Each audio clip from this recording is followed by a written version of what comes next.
Mswatu ingosi thula akayithathe akahambe nayo akayithathe yotenza bakhe wone akayithathe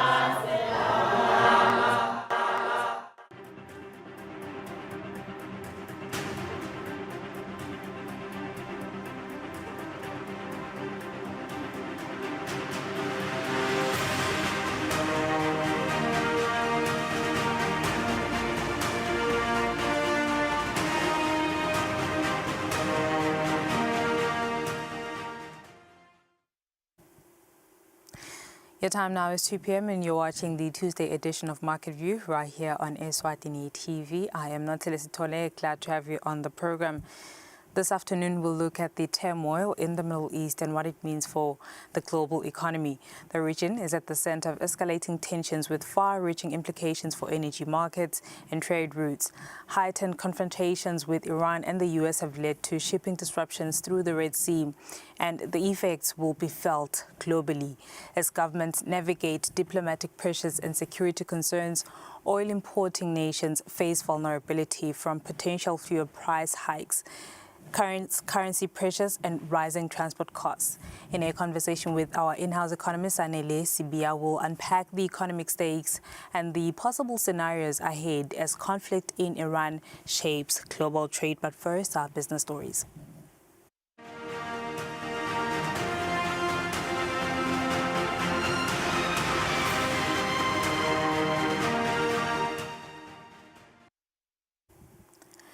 And in our business stories, over the past decade, the Eswatini Bank has disbursed over 570 million emalangeni to small and medium enterprises across various sectors of the economy.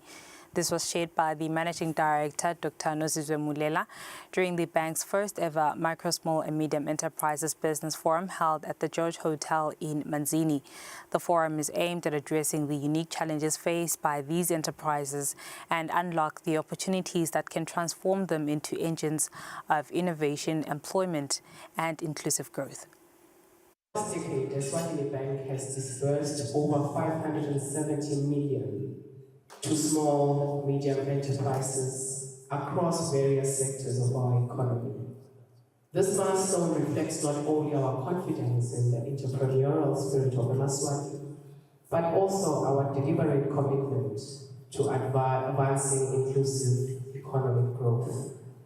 I want to touch on gender equity, which remains one of the bank's core values, both within our institution and in the way we engage with the communities we serve. This commitment informs our decision-making and underpins our mandate as a development institution. And our SME portfolio alone, the bank has empowered women-led businesses with over 10 million in funding over the past 5 years. We have actively supported women in STEM and sectors that have been predominantly male-driven, such as technology and manufacturing industries. We not only provide targeted financial solutions, but we go on further to offer business advisory services. This approach enables women-led enterprises to strengthen operational capacity, drive innovation, and contribute to economic inclusion. The manager, Micro, Small and Medium Enterprises at the bank, outlined some of the key areas where the bank supports businesses. We provide advisory services, financial planning guidance, and business development assistance. We also support SMMEs with government initiatives that promote their growth. Participants in the forum have expressed a strong interest in growing their businesses and expanding in the future. They have shared that the forum has been enlightening, particularly in areas of business management and effective business operations, and that it has provided valuable insights to support the growth of their enterprises. Federation soma business bemtsabo ngabo kanye labakhikiti sekukhona nje lokuningi lengufundzile ekakhulu ekubekeni imali ku business ungadli yonke profit bengifuna ukuthola more information about Swazi Bank, especially nabasita MSMEs. Ngiflomusha uqala ibhizinisi, bayangikhuthata futhi bayangisita nasekukhuleni kwami kwebhizinisi. Eswatini Bank's Managing Director, Dr. Nozizwe Mulela, says looking ahead, the bank will be rolling out innovative products and services designed to unlock growth and build resilience within the sector. These include flexible loan solutions tailored specifically for small and micro enterprises and forward-thinking green financing options that support sustainable and environmentally responsible business practices and enhanced digital banking platforms that provide greater convenience, efficiency, and control. Reporting, Nelson Dlangamandla, Vuminkosi Nzinisa, Manzini. The Eswatini Revenue Service, ERS, intensified enforcement of its income tax compliance certificate regulations, activating 13 mandatory compliance checkpoints that will directly affect both businesses and individuals across Eswatini. Without a valid tax compliance certificate, access to some transactions will stand not to be processed. These compliance barriers now apply to critical activities such as property transfers, motor vehicle registrations and renewals, trading license applications and renewals, government tenders and procurement processes, major financial and contractual transactions. Business Eswatini has shared views on these regulations. Received quite a number of comments from the members of Business Eswatini who are worried. First of all, if you look at the date in which the Gazette was published, being 2022, and the enforcement date. So there is a bit of concern as to what happens between that time period. So what we've done in response is we've added this to our agenda for the annual tax indaba that we will be taking place on Wednesday the 4th, where we now have a opportunity to go into a deeper dive into the issues. So not at high level. The idea is to come to an understanding, understand where ERS is coming from, what entails compliance, but also provide some form of feedback to them with respect to the ease in which members can as well comply, and understanding what additional burdens they may be placing on the business community. So overall, that would be, I think, our platform to come up with a solution that will be mutually acceptable to all the parties involved. And that is your business brief. We'll speak to in-house economist Anele Sibia immediately after the break.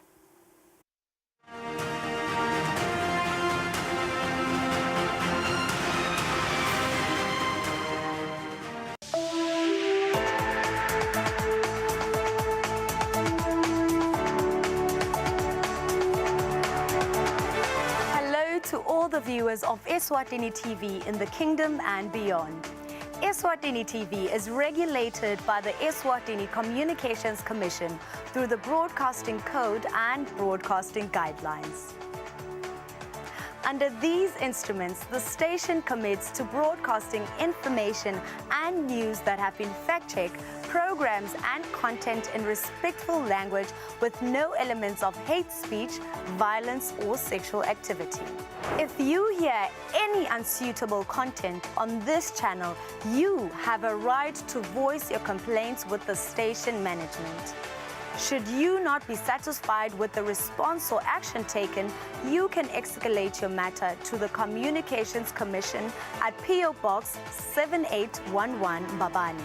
Call 2406 7000 or send an email to info@esccom.org.za. For more information, visit www.esccom.org.za.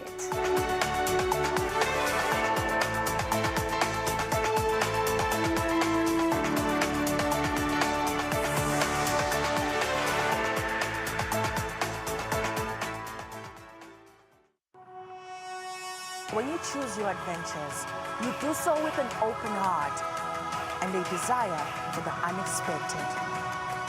You embark on journeys to discover new worlds full of wonder. You choose a path to awaken your senses. A world to make you look up and realize just how inspiring this life can be. Arrive and awaken your heart. Explore life in ways only thought possible in your dreams. Discover just how far you'll go to expand your understanding of life's greatest mysteries. There's just one place on this planet with so much to offer. Now is the time for you to have the royal experience.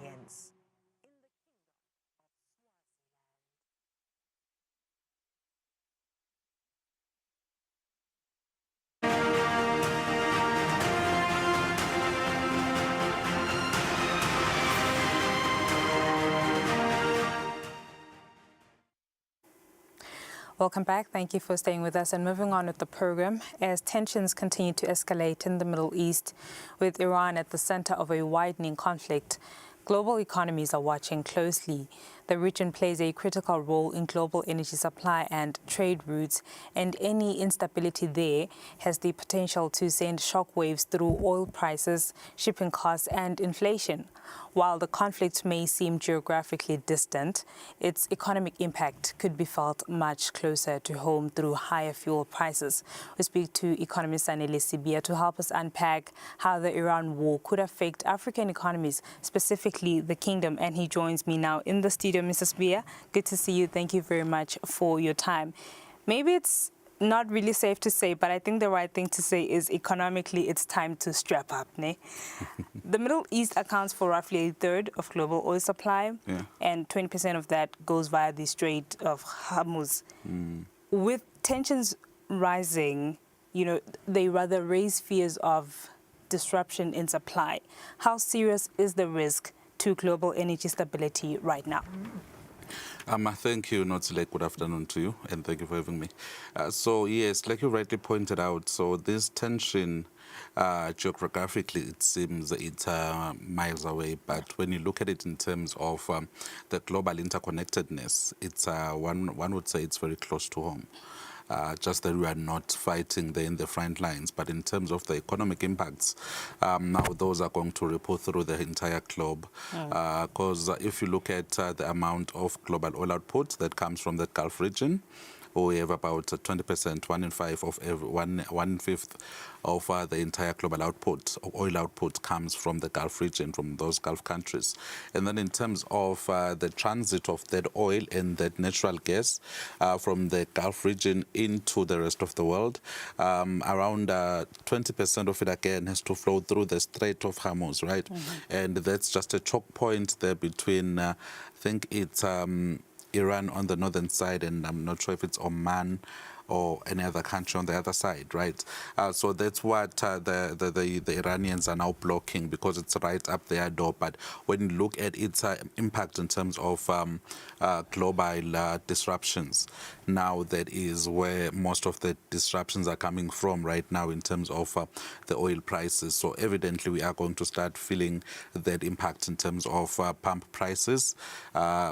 Just probably but most of it depends on how long this crisis is going to go on for, because if it goes on for, say, a week, most likely it's going to be one of those very transient type of impacts. You're not going to feel, you're not even going to see it in terms of the movements here at home. But if it goes into the weeks, as President Trump keeps on saying, in terms of he's going to do whatever it takes to meet those objectives, then if it stretches, then that's when we're going to start feeling it. In terms of the price of oil, in terms of the price of gas, in terms of overall supply chains, and it is going to be a supply disruption if the Iranians can continue to hold fort and keep that strait blocked. It's going to be a supply disruption, because we then expect countries like China to start looking for new sources of energy, and then in Europe, already the numbers are running carnage there in Europe. If you look at what's happening in terms of LNG, that's liquid gas that the Europeans use to heat their homes, the numbers are off the chart. They've gained up approximately 60% in just 2 days. And then if you look in terms of the price of Brent crude oil, we've actually passed the 85 mark Just briefly today, we passed it, and then now that should tell you the amount of uncertainty that there is in the market. So currently we're trading at 83.15, but earlier on in the day we did reach highs of 88.42. Right. So if this crisis continues, we should expect that by next week, if we are not seeing any positives coming out of the White House in terms of how they're going to stabilize the fuel stocks and the fuel supply, then you're going to see that jumping into the 90 zone, and if it continues another week, most likely we'll hit the 100 and cross the 100 mark. And now those are levels we last saw during the COVID pandemic. Yeah. So right now, this is coming in at a time when the entire globe is trying to readjust and rebuild from COVID, and then now we are getting into another supply side disruption, which will inadvertently be a supply shock because, trying to figure out how you're going to get your oil in a very short space of time may not be as tenable as possible, may not be as easy as one would think. Yeah. Trump said whatever it takes. In other media platforms, he implied that this could go on for at least 4 to 5 weeks. We don't know how long it could go for, but if prolonged, what does it mean then for global inflation? Global inflation is one of the things we are looking for right now. We're looking at right now because if you're seeing the price of Brent crude oil hitting that $88 per barrel mark today, and sitting at 83. Now that's going to creep straight into the price of commodities that you are buying, right? So inflation fears are coming back across, global central banks, and that in itself is largely contingent on how long this war takes, right? And also remember that if the effects of this war creep into markets and the inflation story they're in, then that usually takes a bit of some time to really just adjust and go back to normal. We've just seen that the Feds in the US, just cut their interest rates quite slightly, but we were expecting that was going to be a continuous trajectory. But right now, with this uncertainty, so it's sending shocks to markets, and markets are somehow thinking around those issues to say, how are we going to now fix that? And if you look into Europe, the story is even more pronounced there in terms of the gas imports, because what has happened is Qatar has actually halted its production of that liquefied nitrogen gas. So that means that gas is not going out into the European markets. That's why we're seeing, the spike in energy prices in Europe now really shifting up. And now, again, we are talking of a consumer in Europe who's already battling high prices, and energy was one of those key factors there. So now that then also goes to show that, in as much as we're seeing inflation fears, it also might mean that we are going to likely see a bit of a subdued demand coming through from the Europeans if this is sustained. And for the consumer in Eswatini, what are some of the immediate economic consequences that they should be preparing for? So the way we'd get to see the impacts in Eswatini is it's twofold. The first fold is the direct fuel price. That's what we're going to see. But at least that for now we are not likely going to see it at least until say April or May, if indeed this conflict persists. And then the other one that we are going to feel as well is the imported inflation channel, where since we are a net importer as a country, we are going to be importing commodities that are now priced, taking into consideration the higher price of oil, and now that is going to fit into our inflation story in Eswatini, and that means the consumer is going to have to do a bit more, so to spend a bit more than they're spending right now. And then there is also the exchange rate channel, where right now we're seeing that with this conflict, the dollar is strengthening again. We are back above that 16 mark against the dollar. And now what that means is for every commodity that we are importing into Eswatini today, as of now, you are paying, I think, 3 or 4 cents more per dollar than you did yesterday, right? And then think of it, if this persists into tomorrow and the following day and all of those in the following weeks, then we are going to be importing inflation through the weaker exchange rate now, because we need more malanya, you need to pay for your imports. So that's what consumers are going to, so yeah, it is going to creep into our inflation figures in Eswatini, and that means the consumer might have to raise a bit more. But not in the very near term. So this is something we'd expect to have, serious consequences if it drags on at least for a month. You've just touched on the dollar strengthening due to the geopolitical instability.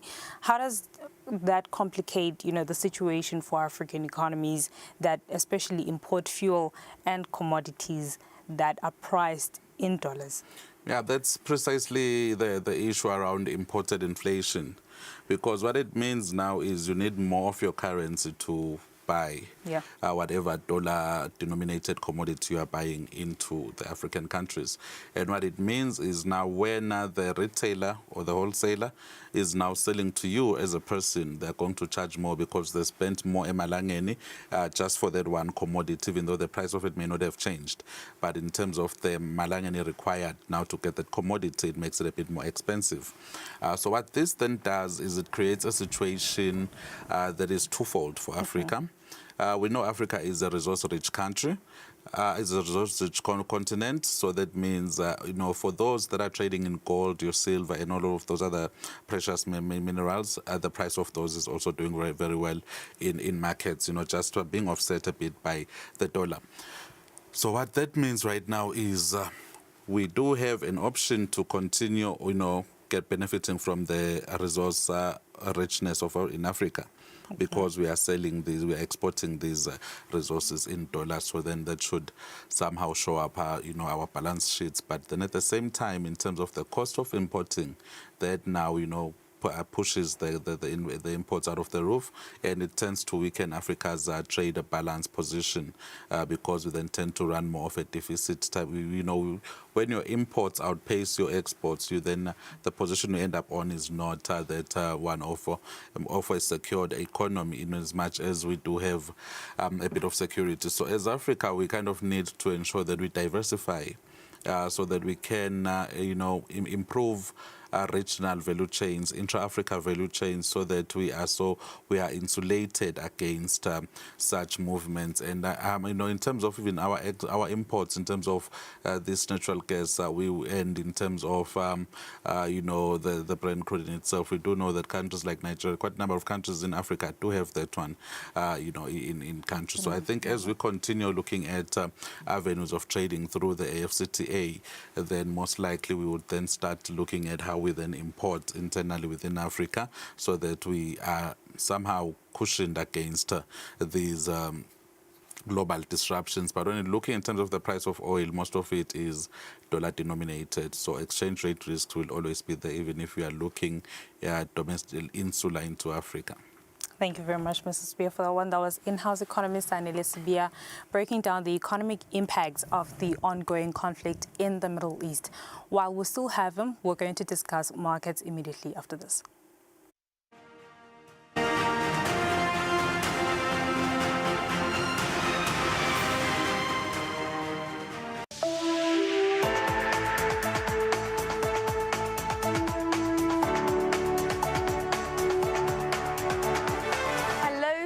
The viewers of Eswatini TV in the kingdom and beyond. Eswatini TV is regulated by the Eswatini Communications Commission through the Broadcasting Code and Broadcasting Guidelines. Under these instruments, the station commits to broadcasting information and news that have been fact-checked, programs and content in respectful language with no elements of hate speech, violence or sexual activity. If you hear any unsuitable content on this channel, you have a right to voice your complaints with the station management. Should you not be satisfied with the response or action taken, you can escalate your matter to the Communications Commission at PO Box 7811 Babani. Call 2406 7000 or send an email to info@esccom.org.za. For more information, visit www.esccom.org.za.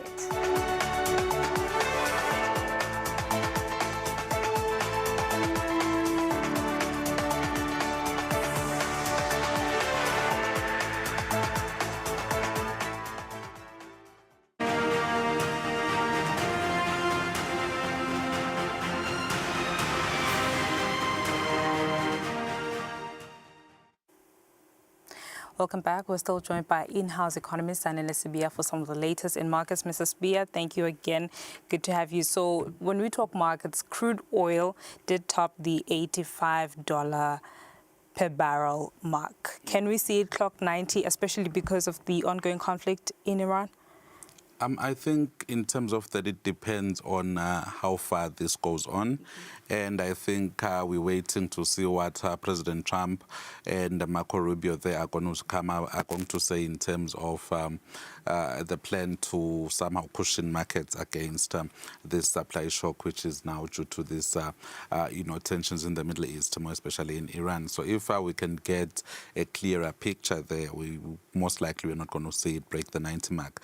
But if we continue in this uncertainty and Iran continues to block the Strait of Hormuz, they continue to, bomb energy infrastructure because, Qatar has closed its natural gas infrastructure. And, yesterday we saw Saudi Aramco doing the very same thing in Saudi Arabia, saying they're closing one of their oil processing facilities there because it was almost hit by a bomb or something like that. So once we start seeing those attacks on infrastructure escalating, right now they are not. But if they were to escalate, then most definitely that Brent crude is going to top the 90 mark, probably in the next few days if we see that escalation in that direction. But in the absence of that escalation and with fewer countries in the Middle East being drawn into the war, then we should stabilize around the current levels right now of 88, 87 there. So that's the whole story. It's all about an issue of how long can Iran keep this going? How long can Israel keep this going? How long can the US keep this going? And how many allies get dragged into this? We know the English are already somehow playing a part in it, in the sense that they've allowed the US to use some of their bases in the region for defensive purposes. So that's what we are watching, while we're looking out for. There's a lot of moving elements, and all of those elements either elevate or decelerate the type of risk that we are looking into. And while we wait, how are equities reacting? No, equities are just all over the place, losing quite huge amounts. If you start in the US, the Dow Jones Industrial Average continues to be on the negative there. The Dow Jones Industrial Average has actually lost around 73 points back on that 48,000 mark.